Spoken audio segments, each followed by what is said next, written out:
Good day. How you doing? Shazam! All right. So meditation. Hi, I'm Pete, and I help people through. I'm up here as well as down here, so depending on where you're watching, I'm going to be flipping between two screens for now, at least. Today we're going to be covering meditation. What did I even title this? Whatever. Okay, whatever I titled it, that might be wrong and it'll get changed. So we'll see what happens. I'm here to help people. I'm here to help people. In this life, I'm here to help people. I mean, I suppose that's what most people are doing. But, gosh, I was a conspiracy theorist for a while. And although I still think the wool is being pulled over our eyes in a very significant, whether it's done on purpose or not, I don't know. Maybe it is, maybe it isn't. I'm doing my best to not care. Doing my best to not care about the events of the world. Okay, it sounds bizarre to do your best to not care about the events of the world. Okay, it's not so much that I don't care, it's more that I don't want external events to negatively impact my outlook. And maybe you think that's just sugarcoating everything and looking at everything through rose-tinted glasses and stuff. Maybe it is, okay, but if I want to change the world, I need to be focused internally. I need to be focused on my peace, and as do you. So, and it's through finding inner peace that we find our purpose, that we find the thing that we are supposed to be doing. Now, whether what I'm doing right here is my thing, my number of subscribers and followers and comments and interactions and finances would indicate perhaps this is not the right thing for me. Because if it was the right thing for me, perhaps I would have found my tribe by now fully. Okay, I would have found more than the kind of 10, 15 people that I regularly help out. Okay, I would have found 30, 50, 100, 500. I might have subscribers on Instagram and YouTube and TikTok and all these kinds of things. One, I need to care less. And maybe you need to care less about certain aspects of your life as well. Because the more I care about those things, the more I go, I don't have enough subscribers, I don't have enough money, I'm chasing money, I'm chasing subscribers, and I'm just literally taking myself the wrong way. Okay, so I need to, do I want to do this? I'm being invited to co-host. So if anyone's watching this back on a replay on YouTube, okay, probably not the most ideal thing. Nah, I'm not going to do that. Right. Yeah, so working on yourself. Meditation is ultimately working on yourself, but it's not a selfish thing. Okay, it's not a selfish thing. Yes, you want your life to be better, but by making your life better, you're able to send ripples out into the pond of the universe, and that then goes and positively influences your kids, your family members, your work colleagues, basically anyone you interact with. David Hawkins is someone I read. I wouldn't say study, but read. Certainly, Letting Go is one of the primary ones. I don't know if you can see it on my bookshelf. They're just below. They're on the second shelf. If I put that there, hey, they're all down there. Okay, I don't know if that's all of them, but it's most of his books. Again, wouldn't say I've studied them, but there's a lot of folded over pages for interesting things to read over and have ideas about. So, yeah, there's that. So what he says is talk about the map of consciousness, and I don't have the map of consciousness to hand to be able to show you, but a quick Google search of map of consciousness, Dr. David Hawkins, and go onto the images and you will see a map of consciousness. And you've got stuff like guilt, shame, anger, fear kind of at the bottom in reds and oranges. And then you've got courage, neutrality, acceptance and willingness in kind of greens. That's usually how it's depicted. It's like the colors of the rainbow. From red is kind of bad, and the purpley violets are good. Okay, we're moving as we move up. We've got then kind of reason, and then we move into kind of the more spiritual dimensions of peace, love, joy, bliss, essentially enlightenment. Okay, enlightenment is up there. So what David Hawkins says about these levels of consciousness is basically how much your existence positively influences the people around you, essentially. So the higher up you are on that scale, as a kind of a general rule, you are positively influencing more and more and more and more people. So, but without even interacting with them, just your presence alone in this world is enough to bring people out of anger, to help them to change their life, to change their position, to change their personality, to change their thoughts, to change their perceptions. Now, it's egotistical to say, hey, I'm at X, Y, and Z level. I don't know. Muscle testing on this, again, was something that David Hawkins uses. It's something that I was using long before I heard of David Hawkins. Can help determine where on the level of consciousness someone is, but you can't do it on yourself. Okay, you need an impartial tester to come along and say, hey, yeah, I'm testing you at the moment, and you are at 250, you are at 300, you are at 65, whatever it is. So levels of consciousness are a useful tool to kind of work out where you are, and kind of to an extent work out your next steps. Okay, your next steps. And in this book, and I think we've got Transcending the Levels of Consciousness, there's basically step-by-step guide on what to do and what to look out for depending on what level of consciousness you're at. So hello over on TikTok, and hello over on YouTube. If you've got any questions about consciousness, that's kind of my topic that I choose to talk about most. Also questions about health, etc., etc. So yes, someone who is higher up, okay, so I think, I can't remember the statistic exactly, but someone who is at a level of enlightenment, someone who's like way up there, okay, they are affecting positively millions of people. And someone who is at, say, courage, you kind of lower down on the positive end of the map of consciousness, is influencing dozens to hundreds of people. So maybe I'm nowhere near where I think I need to be. Maybe I'm down in the fear and the anger categories, and there's certainly elements of my life where I can say, yeah, absolutely, there's that going on.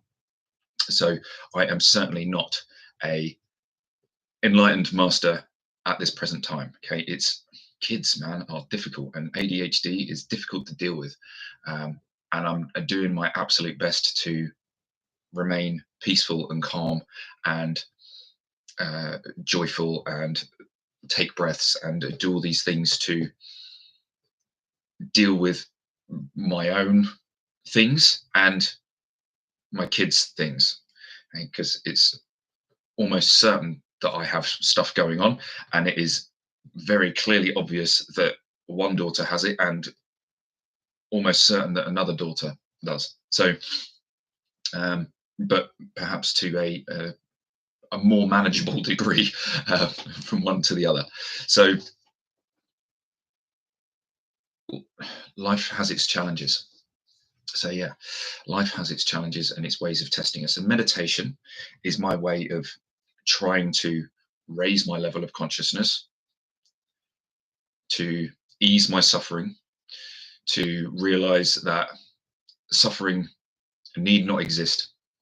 Suffering need not exist. Okay, in truth is that everything is perfection anyway, and anything that I see as imperfect is my perception of untrue things. Okay, my perception of the illusion that things are difficult, that things are challenging, that ADHD is a problem at all. Okay, yes, people are different. Okay, it's not a discreditation of ADHD's existence. Okay, people are certainly different from one another, and they think differently, and they behave differently, and they have different foibles, let's say, different things that make them tick, different things that make them trip up, that trigger them, that upset them, or that make them happy. Okay, so I like doing Lego. I haven't done it for a little while. I've had a couple of weeks off, but this is a fake Lego. Okay, it's not real Lego. It's mini. Okay, it's kind of cool. So this is a Hogwarts-esque Lego set, and this is part 2 of 3. It's something like it's 5,600 pieces all in all. And I started in June, and I've done roughly 2/3 of it. I'd say half to 2/3, and it's getting easier and easier because, oh gosh, there's so many bits that I'm just not squeezed together properly. Let's just have a little squeeze. I don't know. I really doubt that anyone is watching this, but if you're watching this on a replay and you've made it 10 minutes in, okay, you probably want to be one of my clients, because clearly, if you've watched this for 10 minutes, just this guy waffling on in his blue hoodie with a blue background, holding up his Lego set that he doesn't do enough of, even though he says he should, but because he's struggling with life, he doesn't really do anything that he says he will do, except I'm going live on a regular basis. I'm doing that. Well done, me. Which will continue for another few weeks, until probably Christmas time, when the kids are off. And well, no, a bit fell off. This bit really bothers me. Oh, hello, there's somebody here. Hello, welcome. I'm Pete, and I'm talking about Lego right now, but generally it's consciousness and meditation. So if you have any questions about that, please feel free to ask. Oh, you've gone. Never mind. That's wonderful. So interesting that somebody came along. So thank you very much, YouTube, for sending someone my way. It's pretty rare. I've got 163 subscribers. I'm not expecting, thousands of people to share one on a regular basis. And I've got 1,800 followers on TikTok, and whatever. This is bullshit, really. I really shouldn't care about those numbers, should I? So yeah, we're going to dive into a little meditation. So if you'd like to join along, close your eyes, and I'll get into doing that. I did put a topic in the title, but it evades me, and I tend not to stick to it anyway. Morning. Finding freedom in a hectic society. Super. There we go. That's what it was. Finding freedom in a hectic society. How do we find freedom in a hectic society? Well, you stop. Yeah, you stop. You do meditation. You just go, okay, well, where am I? What am I doing? Okay, and you pause and reflect, and you ask yourself some questions. That's the logical Jordan Peterson type answer. Perhaps a John Demartini answer as well, is you ask quality questions. It's the coaching answer. This is not necessarily a question of coaching. This is a question of changing my perception of society, changing my perception of my position within society, changing my perception of what I do, how I add value, how I give back to the world. Okay, if you haven't noticed already, just just close your eyes, calm down, take a few breaths. I just kind of drifted into the meditative process, really. Tell your brain to slow down.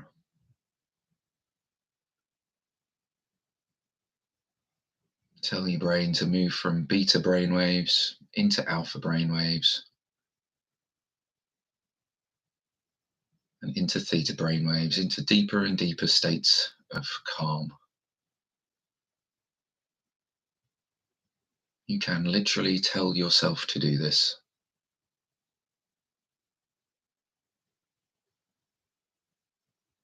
And if you're having doubts, tell yourself anyway. I think the reason most people don't meditate is they don't believe that they can do the things that meditators and spiritual folks and people in the world of realms of law of attraction and self-help. You don't do it because you think you can't, but you think you can't because you tell yourself you can't, and you don't even try. Because if you think you can't and you don't even try, you've definitely proven yourself right. So just for now, think you can. Go, what if I could? What if I can tell my brain to slow down? And you tell it to slow down. What if I could tell myself to be happy and calm? So just do that now. What do you notice? Happy and calmness.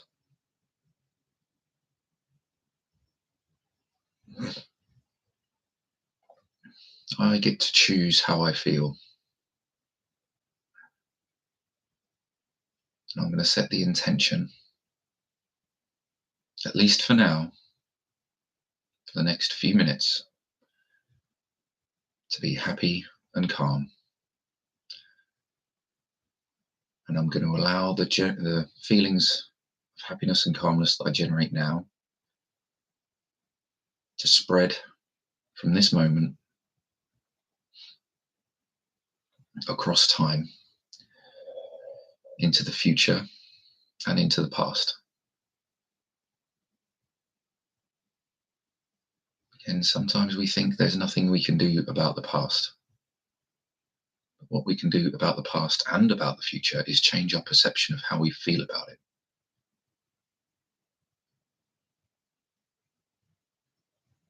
We might not necessarily be able to feel happy about our past, but can we come to peace with it? Can we see how it has shaped us and how it has steered us on a different path? Taught us to avoid certain things and move towards other certain things. And that'll be different for everyone. In my own life, my own challenges have steered me towards meditation. They've steered me towards looking at religions. They've steered me towards self-help. They've steered me towards coaching and a business.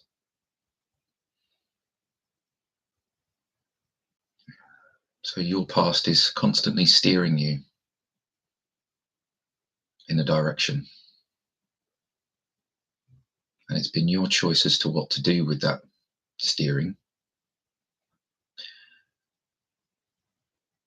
We can allow that steering to take us in a negative direction, and we can allow that steering to take us in a neutral and more positive direction. Depends on how we look at things.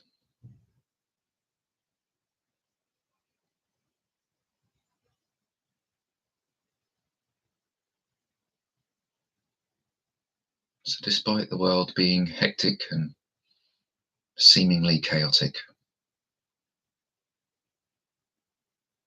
at any point in the day, you can just create yourself a small island of peace.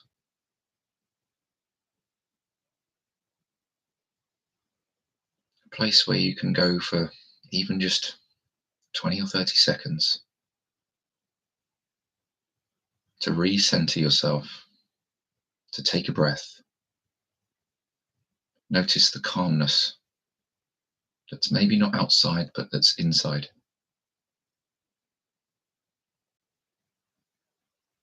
Look for the calmness within. It exists, it is there. And if you think you can't find it, create it. Remind yourself that you can do these things with your mind. Just like you can tell your mind to slow down, you can also tell your mind to find peace and calm and joy in the world.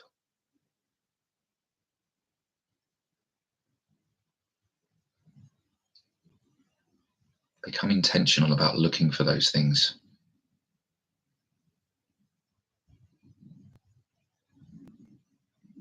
Because you can see them in the external world.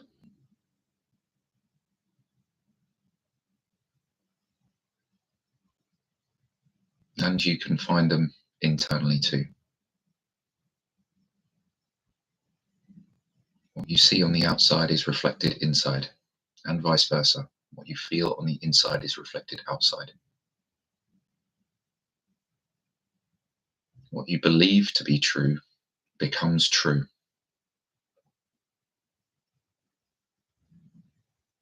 So believe, have faith, and trust that you can find peace, that you can find happiness, that you can see it in the world around you.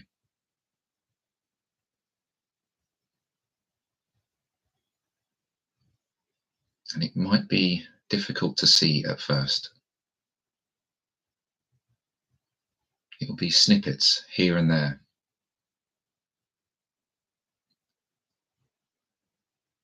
A hug between a mother and child, or father and child, or whatever. A loving moment between two friends. A hug, a holding hands, a kiss. They might not be your moments, but you might witness them.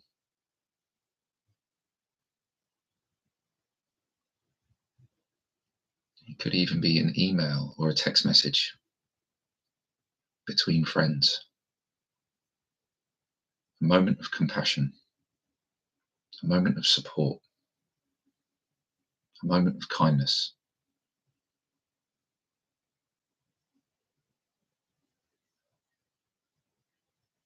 And just as you go about your day, you start noticing these things in other people. You take your gaze off your phone, off the notes that you're reading, off the emails, and you take your thoughts away from the things you have to do at work or the things you have to do at home. And you just observe. You look around. And you see these things, these peaceful moments, these kind moments. And you could either write them down or just make a mental note. Yeah, there is kindness in the world. There is calm. There are good people. There are good news stories happening all of the time.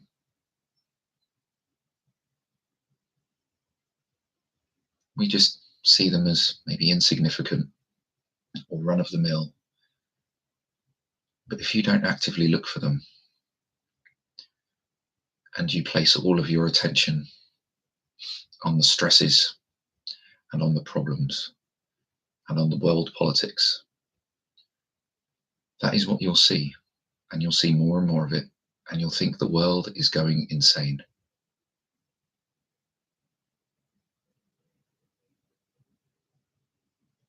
But look for that person who's doing a favor for somebody else. Look for that person who's doing a favor for you. Look for that person who's supporting you in your life.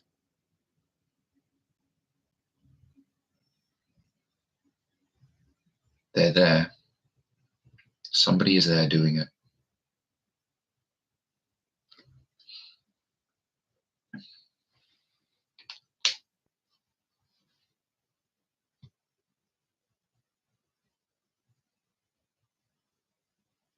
Find some calm in the storm that just seems to be going on all around us.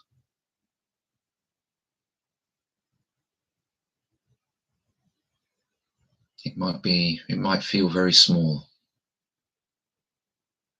That area of calm, a pinprick in the universe.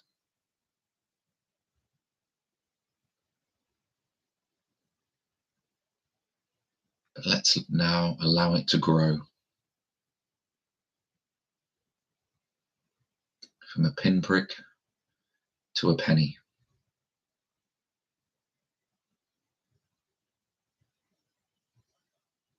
From a penny to a donut.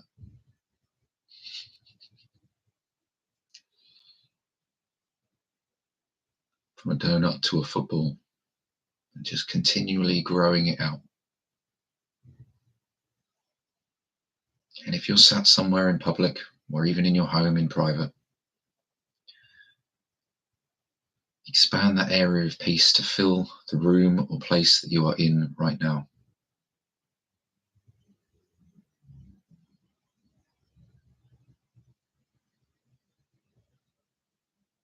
Just see the swirling clouds get further and further away. And anyone or anything, whether it be a table or a TV or your phone, or any people in your vicinity are now within your circle of peace.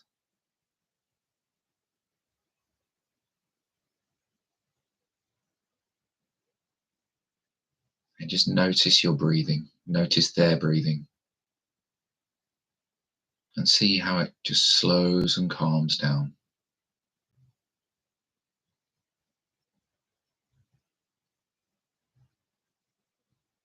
Just feel your nostrils clear as you slow your breathing down deeper and deeper.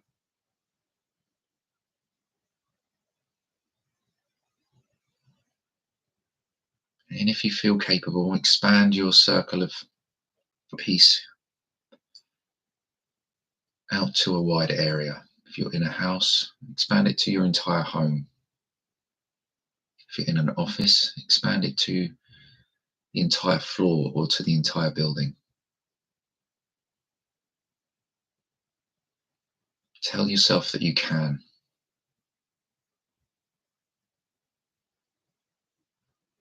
And spend some time at this area of expansion.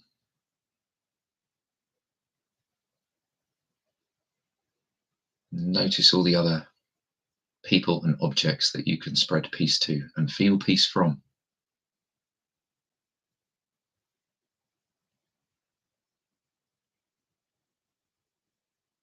Notice all the energy that you are regaining from your environment, where you have unconsciously given away bits of yourself to things and people.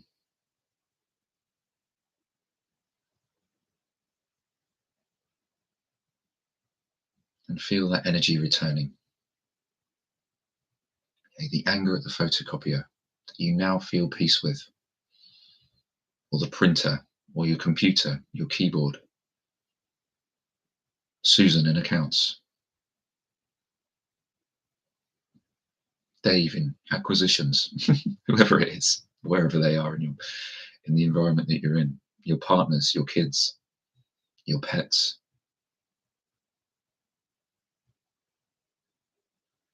And you feel the energy that you have unconsciously given to these objects and things over time returning to you. As you give peace out to those things, they return peace back to you.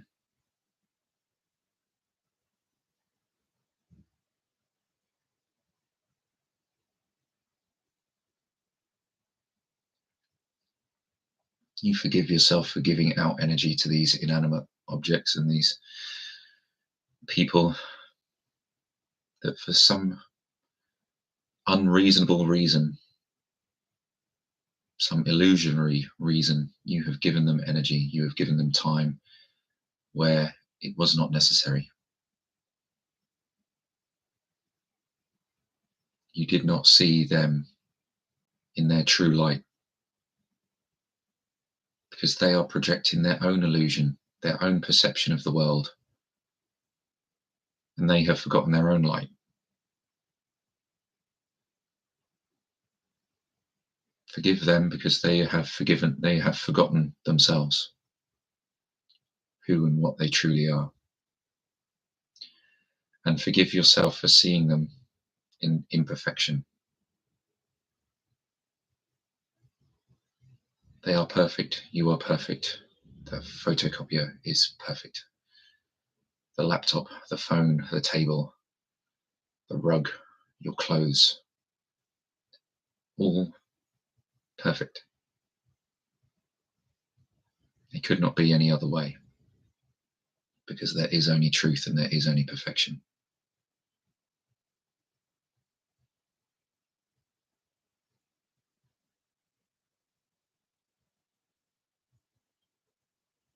And somehow that adds to your peace.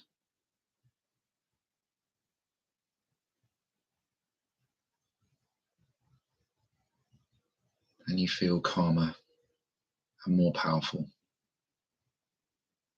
And you are returning to your true self.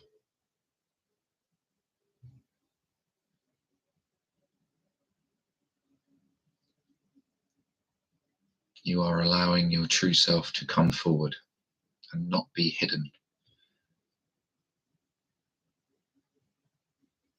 by the ego, the illusory ego, because the ego is a self-construction, man-made. Anything man-made is an untrue thing. It's illusory. So even your ego is unreal, as real as it makes things for you. It is merely coloring perception and makes you believe what you have been taught and learnt to believe. And it makes things feel true.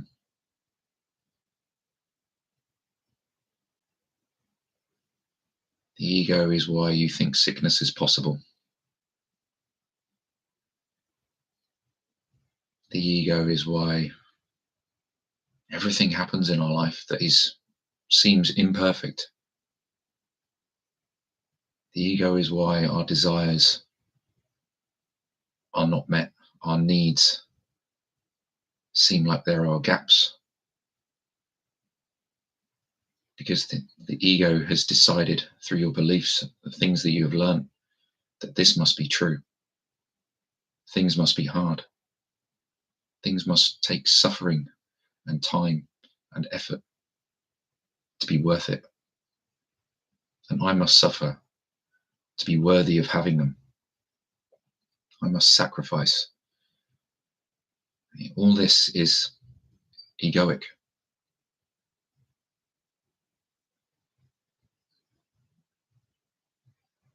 But we live in an egoic society. And that is what makes it so hard to jump out of, to open our eyes to what the truth really is. That your soul, your spirit, your truth is already within you. The answers are already there to questions you don't even know you have.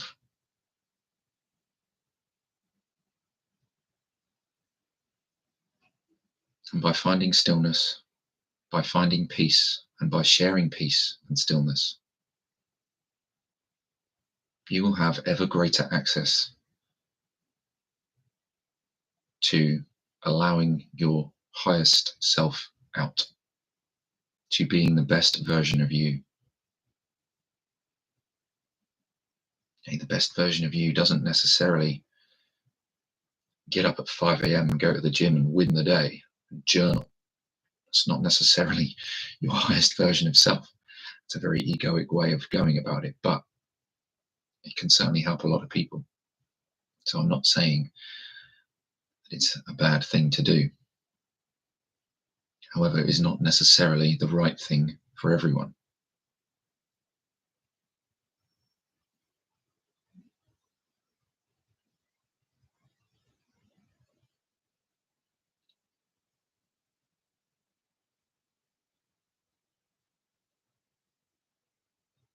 Say hello to your highest self and laugh a little bit. What is your highest self saying to you? Just imagine a little conversation between the two sides of yourself. Okay, maybe you see this as a three-way conversation. We have the ego, the lower mind, we have something in the middle, which is what you're using to have this conversation. And then we have the higher self. Okay, so the ego and there's something in the middle where you're having this conversation with the higher self is an illusion too. But perhaps a necessary part of the illusion. To allow yourself to have this conversation. We'll enter a period of quiet now so that you can have that chat.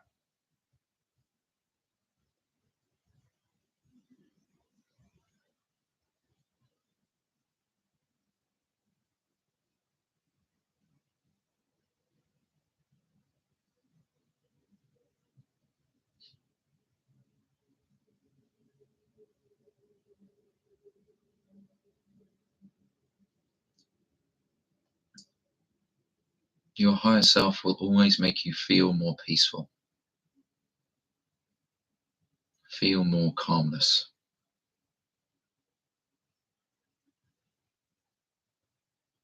You will always feel comforted by speaking to your higher self, even if it is asking you to do things you feel like you shouldn't be doing. It will give you the sense of energy, confidence, and power to actually do those things. If you find yourself talking to the voice, your higher self, in inverted commas, and it makes you feel weak, small, scared, and it starts talking about doom and destruction, that's a conversation you've had with the ego, with the anxiety, with the fear, with the anger, with all the worries. And you say thank you, no thank you to that voice. I want to speak to my true higher self.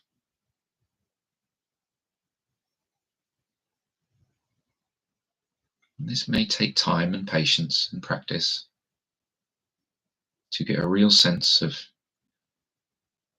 knowing that you're speaking to the right voice.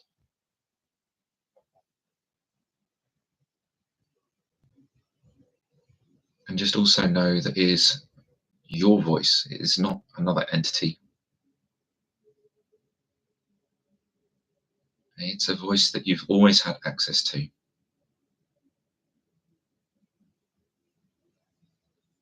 You've been led to believe it wasn't real, it wasn't the truth. It was imaginary. Some people might call this voice intuition. Others might yet call it God.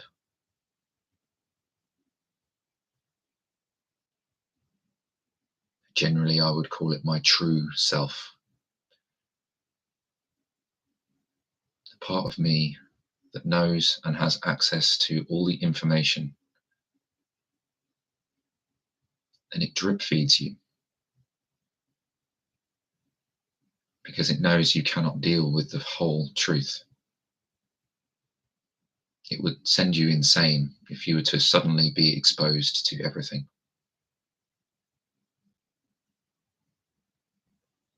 So at this point, we are simply opening the door, having an introduction, getting acquainted with who and what we are truly meant to be,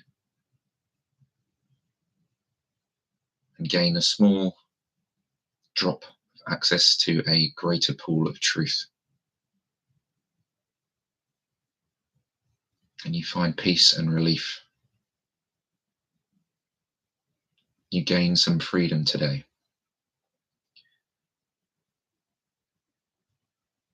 Because you've opened your hands to freedom. You've opened the door.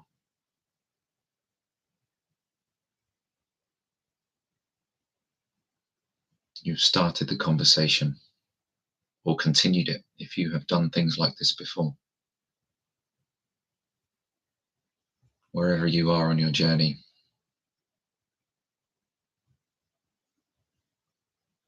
on your soul's path. Thank you for listening.